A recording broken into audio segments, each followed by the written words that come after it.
Hello everyone, my name is Rahul Makwana, and in the last video, we did the Kishan Vikas Patra. So we are going to continue from there, and the next topic of the postal services are PPF, postal insurance, and MIS. So let's see what is PPF. PPF means Public Provident Fund. Okay, so this topic will be different for you. થોડો નવો topic છે, but it is a very important topic. And not only I'm not talking about the importance from the viewpoint of the exam, but for the practical life it is very important, and you should have a account in this public provident fund, right? So let's see what is PPF.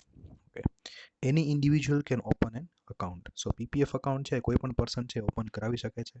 The duration of this account is 15 years. Okay, થોડું long term માટે છે saving investment. So the duration will be of 15 years. Minimum amount to be paid in this account is 500 rupees per annum. मतलब 500 rupees તમે per annum मतलब કે per year minimum 500 rupees તમારે છે deposit કરી શકો છો. Maximum limit પણ છે.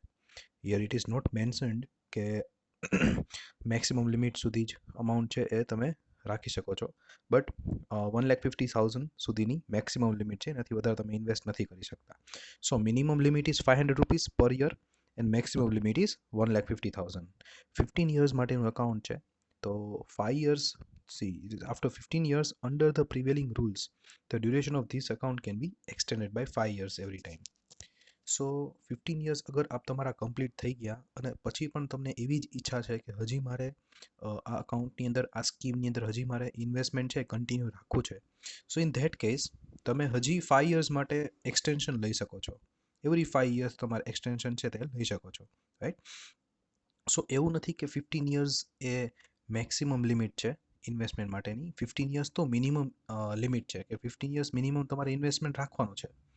બટ 15 years પછી તમારે જેટલો ટાઈમ સુધી એક્સટેન્શન જોતું હોય તો 5 yearsના એક્સટેન્શન તમને મળી શકે છે. This account cannot B closed before 15 years. 15 years પહેલાં આ અકાઉન્ટ છે ક્લોઝ ન થાય. સો થોડા સ્ટ્રિક્ટ રૂલ્સ એન્ડ રેગ્યુલેશન્સ છે, બટ સ્ટ્રિક્ટ રૂલ્સ હોય તો જ તમારા સેવિંગ્સ છે એ થઈ શકે, રાઈટ? સો આમાં સ્ટ્રિક્ટ રૂલ્સ હોવાનો એક બેનિફિટ સૌથી મોટામાં મોટો એ છે જેના લીધે બધા લોકો છે એ મેક્સિમમ લોકો આમાં ઇન્વેસ્ટ કરતા હોય. The best benefit of this scheme is that કે ઇન્કમ ટેક્સ કેલ્ક્યુલેશનમાં આ આખું અકાઉન્ટ એક્ઝમ્પ્ટેડ છે. એનો મતલબ કે ફોર એક્ઝામ્પલ 3 લાખ રૂપીસ પર એનમ ગવર્મેન્ટ અગર ઇન્કમ ટેક્સમાં તમને રિલેક્સેશન આપતું હોય કે 3 લાખ સુધીની તમારી ઇન્કમ હોય પર યર તો તમે ઇન્કમ ટેક્સ નથી ભરવાનો, રાઈટ? પણ તમારી ઇન્કમ થઈ ગઈ 4 લાખ રૂપીસ. તો અગર તમે 1 લાખ રૂપીસ યા 1,10,000 રૂપીસ તમે પીપીએફ અકાઉન્ટમાં ટ્રાન્સફર કરેલા હોય એ યરમાં, તો તમારા એકઈ જે તમારી ઇન્કમ થઈ ગઈ 4 lakh minus 1,10,000, so it will be 2,90,000. તો તમે નીલ રિટર્ન ફાઇલ કરી શકો છો અને તમારે કોઈ પણ ટેક્સ નથી ભરવાનો થતો. સો ટેક્સ કેલ્ક્યુલેશનના બેનિફિટ માટે છે ને મેજોરિટી લોકો પીપીએફ અકાઉન્ટમાં ઇન્વેસ્ટ કરતા હોય. સેકન્ડ બેનિફિટ ઇઝ કે તમને જ્યારે ઇન્ટરેસ્ટ મળે છે, ફોર એક્ઝામ્પલ 15 years કમ્પ્લીટ થઈ ગયા અને 15 years કમ્પ્લીટ થઈ ગયા પછી તમને જે ઇન્ટરેસ્ટ અર્ન તમે કરો છો એ ઇન્ટરેસ્ટ ઉપર પણ તમારે કોઈ પણ ટાઈપનો ટેક્સ પે કરવાનો થતો નથી. અગર તમે શેર્સ લેતા હોય કે બેંકની ફિક્સ ડિપોઝિટ હોય તો એનું જે ઇન્ટરેસ્ટ હોય એ તમારી એક ઇન્કમ કહેવાય અને એ ઇન્કમ ઉપર તમારે ઇન્કમ ટેક્સ પે કરવો પડે. બટ આની જે ઇન્ટરેસ્ટ હોય એની ઇન્કમ ઉપર તમારે કોઈ પણ ટાઈપનો ટેક્સ છે ને પે કરવો પડતો નથી. સો that is the best benefit of this account. So PPF અકાઉન્ટમાં પીપીએફ અકાઉન્ટ છે એ હોવું જોઈએ, એન્ડ બીકોઝ ઓફ દેટ તમારા લોંગ ટર્મમાં છે ઘણું બધું સેવિંગ્સ થઈ શકે. સો that is the PPF account. Next is postal insurance. Okay, now let's see what is postal insurance. Prior to independence of India, as a part of the welfare scheme, postal insurance was started. मतलब postal insurance ની જે facility છે એ ક્યાંથી start કરી હતી એનો તમને data આપ્યો છે. Prior to independence, ઇન્ડિપેન્ડન્સ પહેલાંથી જ પોસ્ટલ ઇન્સ્યોરન્સ છે સ્ટાર્ટ થઈ ગયું હતું. It was specifically for all employees of central, state and semi government organization. મતલબ કે આ જે સ્કીમ છે પોસ્ટલ ઇન્સ્યોરન્સની એમાં ઇન્સ્યોરન્સ કોણ કરાવી શકે? Only government employees. પછી સેન્ટ્રલ ગવર્મેન્ટ હોય, સ્ટેટ ગવર્મેન્ટ હોય કે કોઈ પણ સેમી ગવર્મેન્ટ ઓર્ગેનાઇઝેશન હોય એ જ આ ટાઈપની સ્કીમ છે કે આ જે ઇન્સ્યોરન્સ છે એમાં એ લોકો એલિજિબલ છે ઇન્સ્યોરન્સ લેવા માટે. So the best benefit of this type of policy is કે એનું જે પ્રીમિયમ છે એ સૌથી ઓછું મળે છે. મતલબ કે લો પ્રીમિયમની અંદર તમને મેક્સિમમ બોનસ મળી શકે. સો એ ટાઈપનો બેનિફિટ ગવર્મેન્ટ એમ્પ્લોઈઝ હોય તો એની વધારે એક્સપેન્સ ન થાય તો એને થોડી એક્સ્ટ્રા બેનિફિટ્સ આપવા માટે, એક્સ્ટ્રા ફેસિલિટીઝ આપવા માટે આ ટાઈપની સ્કીમ છે તે રાખી હતી કે જેથી એને ઓછા પ્રીમિયમ અંદર સારું પ્રોફિટ ને મતલબ કે સારું ઇન્સ્યોરન્સ મળી શકે. સો that is the postal insurance, right. Next is monthly income scheme. monthly income scheme. So the name itself says what will be inside it. તો મંથલી તમને ઇન્કમ જનરેટ થાય એવા ટાઈપની કોઈ સ્કીમ હશે. Let's see. This scheme is useful for those investors who require interest income on a monthly basis. મતલબ કે એવા ઇન્વેસ્ટર્સ હોય, એવા લોકો હોય જેને મંથલી ઇન્ટરેસ્ટ રેટ જોતો હોય. એવરી મંથ એને એવું જોતું હોય કે મને ઇન્ટરેસ્ટ મળે, થોડીક મારી ઇન્કમ થાય એવરી મંથ. તો એવા ટાઈપની સ્કીમ્સ તમને જો જોતી હોય so you can go for monthly income scheme. Under this scheme individual or joint account can be open. મતલબ કે તમે સિંગલ પર્સન તરીકે પણ તમારું અકાઉન્ટ ઓપન કરાવી શકો અને જોઈન્ટ નેમમાં પણ તમે અકાઉન્ટ ઓપન કરાવી શકો. And it can be open for the period of 5 years. As per the requirement, this account can be transferred from one post office to another. પછી તમને રિક્વાયરમેન્ટ હોય તો તમે બીજા વન પોસ્ટ ઓફિસ મતલબ કોઈ પણ બીજા સિટીની પોસ્ટ ઓફિસ હોય એમાં પણ તમે ટ્રાન્સફર કરાવી શકો છો. અને જો તમને પૈસાની જરૂર પડી જાય, મતલબ કે તમે એકસાથે 5 lakh rupees for example invest કર્યા હોય, તમને એવું જોતું હોય કે એના ઉપર જે ઇન્ટરેસ્ટ મળે એ મને મંથલી બેઝ ઉપર મળે, રાઈટ. તો માની લો કે તમને અત્યારે 5 લાખ રૂપીસની જરૂર છે, તો તમે એ વિડ્રો કરી શકો છો, બટ આફ્ટર 1 year. અમુક ટર્મ્સ એન્ડ કન્ડિશન્સ છે, રાઈટ. સો અમુક ટર્મ્સ એન્ડ કન્ડિશન્સના બેઝ ઉપરથી જ તમે 1 year પછી જ એ પૈસા વિડ્રો કરી શકો, બાકી તમને નહીં મળે. એ તમારા મની છે એ બ્લોક થઈ જશે 1 year માટે, right. So that is monthly income scheme. Next is money order. Money order તો તમને ખબર જ છે, અત્યારે તો મની ઓર્ડરનો કોઈ યુઝ નથી કરતું, બટ રૂરલ એરિયાઝમાં થતો હશે. અત્યારેના જે બધા એપ્લિકેશન્સ છે, બેંક એકાઉન્ટ્સ છે, એમાંથી જ બધા ફંડ છે ટ્રાન્સફર કરતા હોય જનરલી. બટ પહેલાંના ટાઈમમાં આવા ટાઈપની કોઈ ફેસિલિટી નહોતી. તો ત્યારે એ ટાઈમ ઉપર પૈસા જો તમારે એક જગ્યાએથી મતલબ one place to another place if you want to transfer the money, તો money order was the best option, right. તમારે થોડું ઘણું પોસ્ટ ઓફિસને કમિશન પે કરવું પડે, થોડા ચાર્જિસ પે કરવા પડે, but you can transfer the money, right. Money ઓર્ડરમાં એ લોકોએ થોડી અલગ પછી થોડું મોડર્નાઇઝ પણ કર્યું હતું. તો પછી સ્ટાર્ટિંગમાં તો જે પોસ્ટમેન હતો એ જ પૈસા જે ફિઝિકલ મની હોય એ જ દેવા જતા હતા. બટ પછી કોઈને ઇન્સ્ટન્ટ પૈસા મોકલવા હોય તો એના માટે સ્ટાર્ટ કર્યું instant money order, that is IMO. So post office has started IMO by using online technology through which amount to the extent of 1,000 to 50,000 can be sent to any part of India within a day. એક જ દિવસની અંદર within the India તમારે જો પૈસા instantly send કરવા હોય તો મિનિમમ 1,000 ટુ મેક્સિમમ 50,000 સુધી તમે સેન્ડ કરી શકો છો. When the sender reaches post office and after paying money and commission, immediately a secret number is sealed envelope is given to him. એટલે જો તમને પ્રોસિજર સમજાવી છે કે IMO ઇન્સ્ટન્ટ મની ઓર્ડરથી પૈસા છે એ કેવી રીતના સેન્ડ થાય છે. તો ફોર એક્ઝામ્પલ તમારે વિધિન ઇન્ડિયા મતલબ તમે એવું સમજો કે તમે અત્યારે ગુજરાતમાં છો and you want two send money to Maharashtra to your friend, right, 10,000 rupees for example. So what you have to do is sender મતલબ કે તમે you have to go to the post office.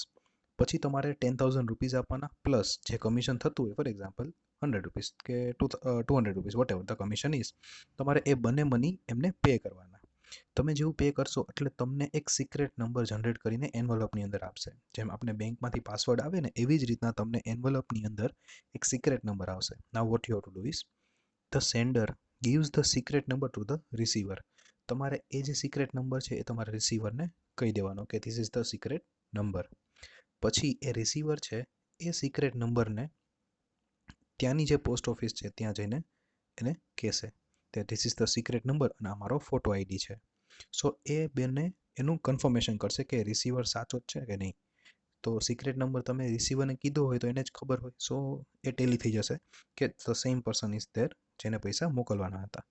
પછી તમારે મતલબ કે રિસીવર છે એ post ઓફિસેથી secret number અને photo ID લઈને તમારા જે પૈસા મોકલેલા હતા એ લઈ આવશે.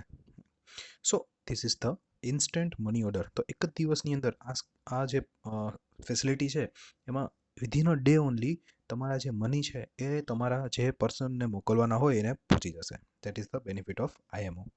Next is recently Department of Post started EMO. તો IMO થોડું આઉટડેટેડ થઈ ગયું. After that they started EMO. IMO માંથી બહુ સારો રિસ્પોન્સ મળ્યો હતો. So they started EMO, that is electronic money order. So અત્યારના ટાઈમમાં આ જ સર્વિસ છે એ ખાલી યુઝ થાય છે. IMO છે એ નીકળી ગયું છે, રાઈટ, બિકોઝ અપડેટ જ્યારે મળી ગયું હોય તો પછી જે જૂની બધી પ્રોસિજર હોય બધી બંધ કરી દેવાની. So IMO is close now and EMO is there. Let's see EMO થી કેવી રીતના આપણે શું ડિફરન્સ પડે છે IMO કરતાં. Through EMO money can be received by a receiver the very next day at his address. Okay, જો IMO ની અંદર શું થતું હતું કે રિસીવરે પોસ્ટ ઓફિસ પર જવાનું પછી જ એને પૈસા મળતા હતા. But in this case that is EMO, એમાં રિસીવરને એના એડ્રેસ ઉપર પૈસા પહોંચી જશે. Through EMO money can be received by the receiver the very next day at his address. ₹1 to 5,000 can be sent through EMO. થોડું આ એક ડિસએડવાન્ટેજ છે કે આમાં મનીની જે લિમિટ છે દેટ ઇઝ વેરી લેસ. મતલબ કે ₹1 ટુ 5,000 રૂપીસની 5,000 ઇઝ ધ મેક્સિમમ લિમિટ, જેમાં IMOની અંદર 50,000ની મેક્સિમમ લિમિટ હતી. તો પોસ્ટલ ડિપાર્ટમેન્ટ્સ હવે એ કેવી રીતના પૈસા મોકલે છે? પોસ્ટલ ડિપાર્ટમેન્ટ છે વેબ સર્વિસીસનો કોમ્પ્યુટર નેટવર્કનો યુઝ કરે મની સેન્ડ કરવા માટે. આપણે અત્યારે ક્યાં મોબાઈલ ટુ મોબાઈલ સેન્ડ કરી છીએ, તો એવી જ રીતના કોમ્પ્યુટર ટુ કોમ્પ્યુટર એ લોકો વેબ સર્વિસનો યુઝ કરીને મની છે એ ત્યાંની પોસ્ટ ઓફિસમાં ઓનલાઈન છે એ ટ્રાન્સફર કરી દેશે. The sender of the money will have to go to the post office personally, યા તો પોસ્ટ ઓફિસની વેબસાઇટ ઉપર જવાનું કોમ્પ્યુટર કે મોબાઈલમાંથી અને ફોર્મ ફિલઅપ કરવાનું, રાઈટ. સો આની આ પ્રોસિજર છે. મતલબ તમારે શું કરવાનું, તો તમારે એવું કરવાનું કે યા તો તમે પોસ્ટ ઓફિસ પર જાઓ, પોસ્ટ ઓફિસ પર ન જવું હોય તો તમે તમારા ફોનમાંથી યા તો કોમ્પ્યુટરમાંથી તમે જે પોસ્ટ ઓફિસ છે એની વેબસાઇટ ઉપર જાઓ અને ઓનલાઈન એક ફોર્મ આવશે તે તમે ફિલઅપ કરો. The sender should fill up the name, address and pin code of the receiver. તો તમારે એમાં કઈ ઇન્ફોર્મેશન ફિલઅપ કરવાની છે? તમારી તો બધી કરવાની જ છે. ઇન એડિશન ટુ ધેટ જે રિસીવર છે એનું નેમ, એનું એડ્રેસ અને એનો પિનકોડ 24 hours અંદર એ જે મની છે ને એ રિસીવરને એના એડ્રેસ ઉપર પહોંચી જશે. At the time of receiving money proof of photo ID should be presented by the receiver. Okay, આમાં સિક્રેટ નંબર અને ફોટો ID બંને હતું. આમાં સિક્રેટ ID નથી, મતલબ ખાલી ફોટો ID જ છે, સિક્રેટ નંબર નથી, right. So that is the thing કે જ્યારે રિસીવરના ઘરે મની પહોંચે તો એ ટાઈમ ઉપર રિસીવરને પૂછવામાં આવશે, મતલબ કે એને ફોટો ID દેખાડવાનો આવશે અને ફોટો ID જો બરાબર છે તો એને પૈસા આપી દેશે. So that is the way in which money order services were done. તો EMO છે અત્યારની લેટેસ્ટ સર્વિસ છે જે પોસ્ટ ઓફિસ તમને આવી રીતના પ્રોવાઈડ કરે છે, તમારે જો વિધિન અ ડે મની છે એ કોઈ પણ જગ્યાએ મોકલવા હોય તો, રાઈટ. અધર રિલેટેડ સર્વિસ, ઓકે, બીજી કોઈ સર્વિસ છે. So let's see postal department provides other services like purchase and cell of foreign currency. તમારે ફોરેન કરન્સીનું બાઇંગ કે સેલિંગ કરવું હોય, રાઈટ, તો એ ત્યાં થઈ શકે છે. ટ્રાવેલર્સ ચેક, મતલબ કે તમારે ફોરેન કન્ટ્રીમાં ટ્રાવેલ કરવું હોય ને તમારે કેશ ન રાખવા હોય તો ઇન ધેટ કેસ તમે ચેક રાખી શકો છો અને એ ચેક તમે ત્યાંની જે બેંક હોય, મતલબ કે ફોરેન કન્ટ્રીની જે બેંક હોય ત્યાંથી તમને ફોરેન કરન્સી મળી શકે એ ટાઈપનું તમને ચેક પ્રોવાઈડ કરે.